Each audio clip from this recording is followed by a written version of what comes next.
అబ్బెబ్బే! లోకం ముందుకు పోతోంది, ముందుకు పోతోంది అనుకోవటమే గాని, ఈ మనుషుల బుద్ధి మాత్రం వెనకబడే ఉందే అమ్మడు అంటూ వచ్చాడు మా కామేశం మామయ్య. ఆయన నాకు వేలు విడిచిన మేనమామ వరస. ఈ ఊరే.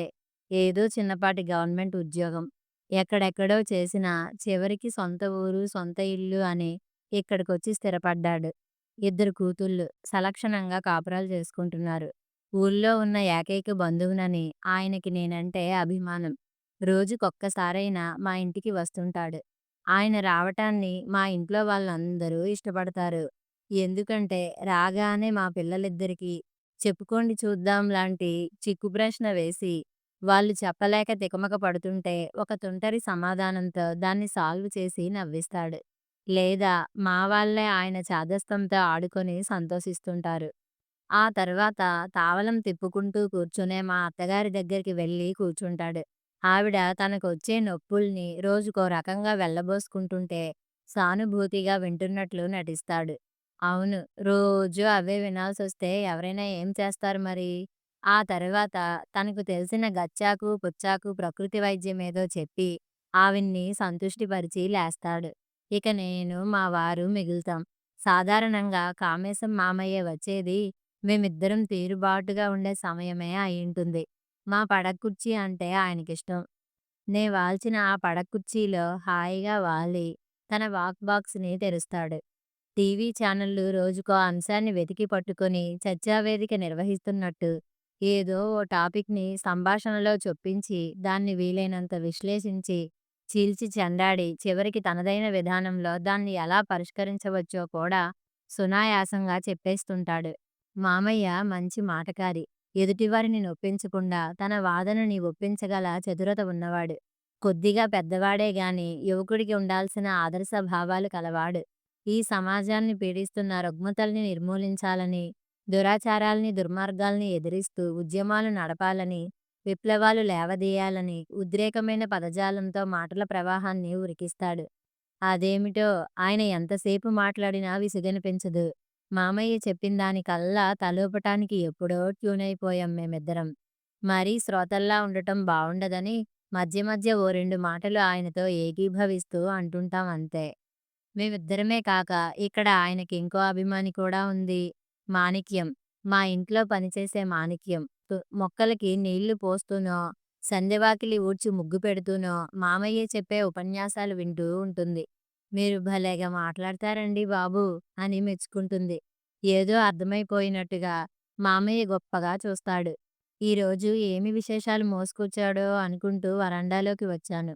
నేను చెప్పకుండానే పడక్కుర్చీ తెచ్చి వీధి వరండా అరుగు మీద వేసేసింది మా మాణిక్యం. దానిలో కూర్చోబోతూ ప్రపంచం బాగుపడేది ఎట్లాగో తెలియట్లేదే అమ్మాయ్ అని ఉటకించాడు తన బాధని మరో రకంగా. ఏమైంది మామయ్య అడిగాను. అరే! మరీ ఇల్లే లోకమనుకుంటే ఎట్లా? ఊరంతా ఏకమై చెప్పుకుంటున్నా నీకు వినిపించలేదా? ఆశ్చర్యపోయాడు మామయ్య. మాది పల్లె పట్నం కాని ఊరు. పట్టుమని 10, 15 పేటలున్నాయేమో. ఏ వింతా విడ్డూరం జరిగినా క్షణాల్లో గాలిలా ఊరంతా వ్యాపించిపోతుంది. ఆశ్చర్యపడ్డాడంటే పడడా మరి? అయినా అంత సంచలనం కలిగించే వ్యవహారం ఏం జరిగింది చెప్పమా? పోస్టాఫీస్ వీధిలో మూర్తిగారమ్మాయి లేదమ్మా! ఆ అమ్మాయి ఓ సాయిబులబ్బాయిని లగ్గం చేసుకున్నాదంట. మా మాణిక్యం పజిల్ విప్పింది. సరిగ్గా ఆ వీధికి వెనక సందులోనే మామయ్య వాళ్ళుండేది. ఇదిగో పులి అంటే అదిగో తోక అన్నారంటే ఇదే మరి. ఇంకా చేసుకోలేదు. తండ్రి దగ్గర అర్జీ పెట్టుకుందంతే. కాదంటే ఇంట్లో నుంచి వెళ్ళిపోతానని బెదిరించిందట. గదిలో పెట్టి తాళం వేశారు. మూర్తిగారమ్మాయి కళ్యాణి చక్కటి పిల్ల. పెద్దగా పరిచయమైతే లేదు గాని బాగానే తెలుసున్నాకు. ఏ గుళ్ళోనో ఎదురుపడితే బావున్నారా ఆంటీ అని మర్యాదగా పలకరిస్తుంది. బాగా చురుకైనది అని విన్నాను. ఇక్కడ ఇంటర్ వరకు చదివి టౌన్‌లో వాళ్ళ మేనత్త ఇంట్లో ఉండి ఏవో కంప్యూటర్ కోర్సులు చేస్తోందట. బుద్ధిమంతురాలిలా కనిపిస్తుంది. అంత గ్రంథసాంగురాలా? అన్నాను నోరు జారి. ఏం చేసింది? ఆహా! అంత తప్పిదం ఏం చేసింది అంటున్నాను అన్నాడు మామయ్య వాదనకి దిగబోతున్నట్టు. అది కాదు. మన సాంప్రదాయం మీరి పెద్దల మాట వినకపోవటం, కులం, మతం చూసుకోకుండా ప్రేమ, దోమ అంటూ నసిగాను నేను. ఆయన వాదనని ఎటు తీసుకువెళ్తాడో తెలీక. అంతంత చదువులు చదివి, జ్ఞానం ఉన్న పిల్లకాయలే ఇట్లాంటి కూడని పనులు చేసి, కన్నోళ్ళకి తలవంపులు తెస్తా ఉంటే ఏమనుకోవాలే? మాణిక్యం ఇంకో మాట వేసింది నాకు వత్తాసుగా. నాకు తెలీక అడుగుతాను. మన సాంప్రదాయంలో లేనిది ఆ అమ్మాయి ఏం చేసింది? చెప్పు వింటాను. పురాణాల్లో రుక్మిణి, చరిత్రలో సంయుక్త ప్రేమించలేదా? వాళ్ళ కథలు హరికథల్లో వర్ణిస్తూ చెబితే చెవులప్పగించి వింటావే వాళ్ళని సమర్థించి. ఇప్పుడీ అమ్మాయి చేసింది సరైన పని కాదని ఎందుకంటున్నావు? అని ఆగి నా వంక పులుకు పులుకు చూసి, ఇక కులం, మతం అంటావా? ఖండాలనే కాదు గ్రహాలనే దాటిస్తున్న ఈ రాకెట్ యుగంలో ఇంకా కుల మతాలేమిటమ్మాయి? విద్యావంతురాలు, విజ్ఞత కలిగిన పిల్ల కాబట్టే తనకు తగినవాణ్ణి ఎంచుకోవటంలో స్వయం నిర్ణయాధికారం తీసుకుంది. నన్నడిగితే ఆ అమ్మాయి తప్పేం లేదంటాను. ఏకబిగిన ఇద్దరికీ సమాధానాలు చెప్పేశాడు మామయ్య. అదేమిటి మామయ్య? పెళ్ళంటే పిల్లాన్ని ఎంచుకోవటం ఒక్కటేనా? పరువు, ప్రతిష్ట, వంశగౌరవం ఎన్ని చూడాలి? పిల్లలేదో అనుభవం లేక చపల చిత్తంతో మోజుపడుతుంటే మనము సై అనాలంటున్నారా? ఈసారెందుకో మామయ్యకి వంత పాడాలనిపించలేదు. వంశమా గాడిద గుడ్డ అంతా హంబక్ కాకపోతే ఏ తలకు మాసిన వాడితో మన వంశం మొదలయిందో మనకేం తెలుసు చెప్పు? మా తాతలు నేతులు తాగారు. మా ముత్తాత పల్లకిలో ఊరేగాడు. ఈ కుహానా గొప్పలు, గౌరవాలు ఇప్పుడెవరికి కావాలి?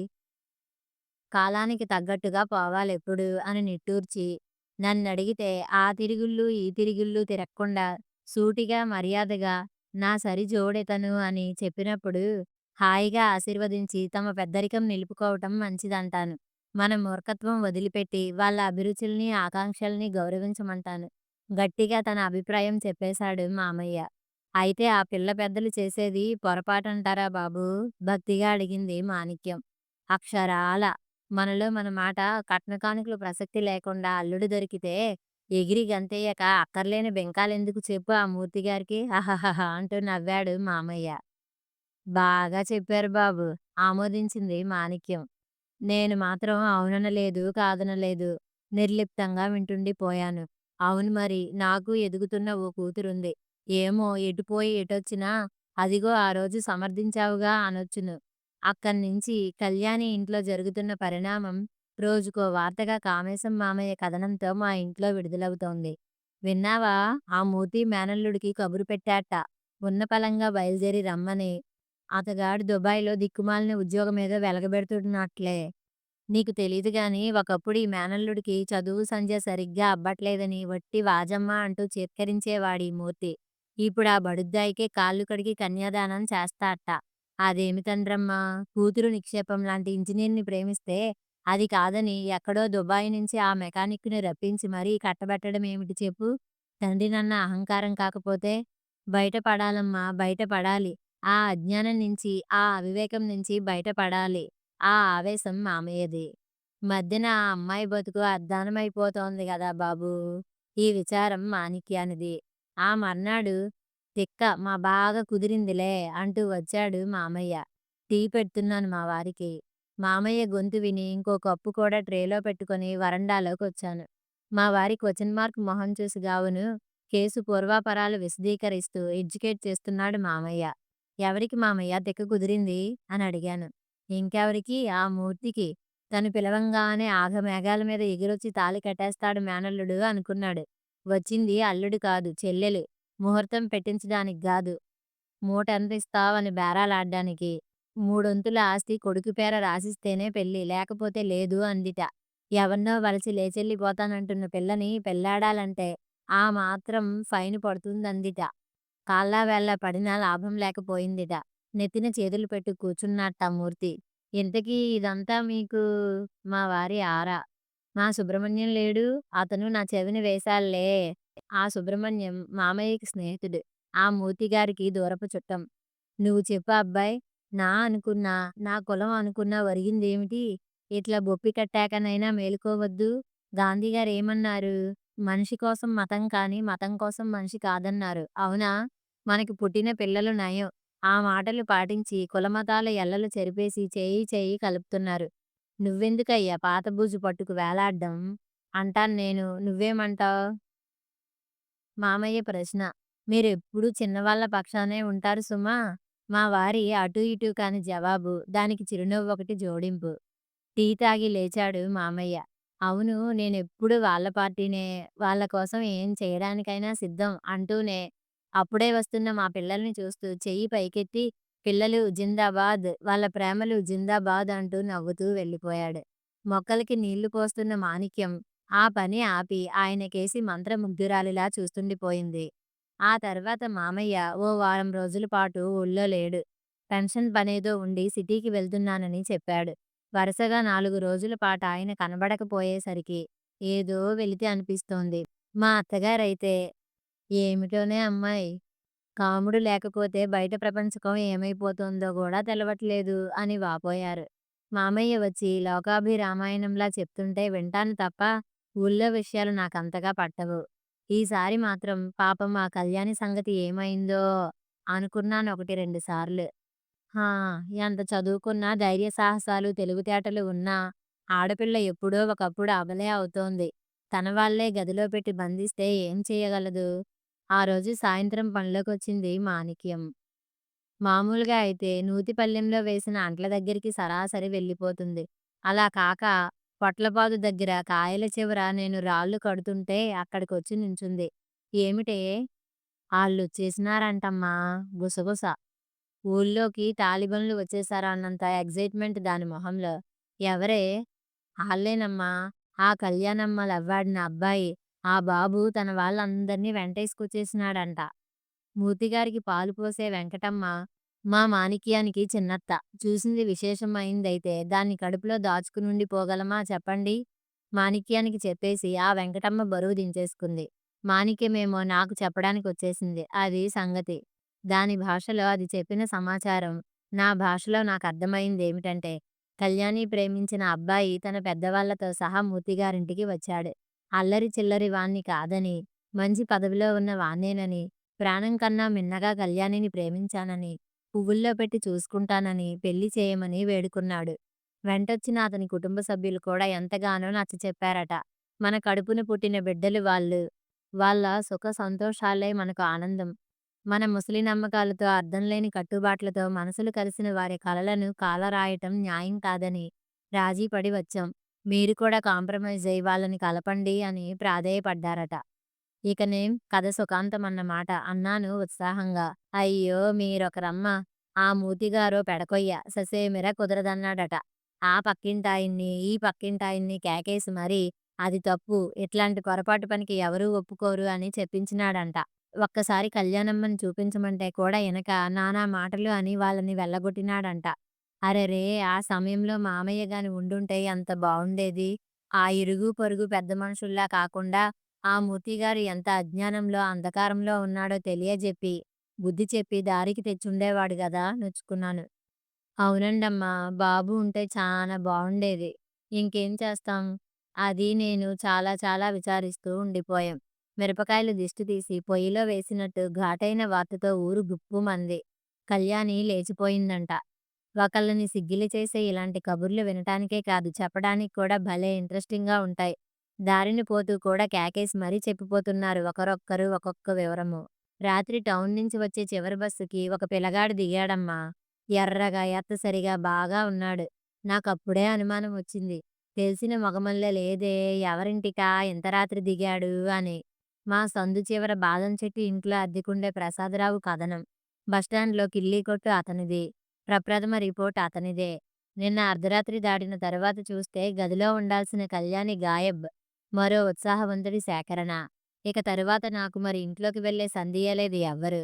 వరసగా కాయగూరలమ్మే నాగులు, పోస్ట్ మ్యాన్ నరసింహం, రామ్మూర్తి మాస్టారు నాకు వినిపించిన కథనం ప్రకారం కళ్యాణి గది ముందర కాపలా పడుకుంటున్నట్టీ మధ్య వెంకటస్వామి.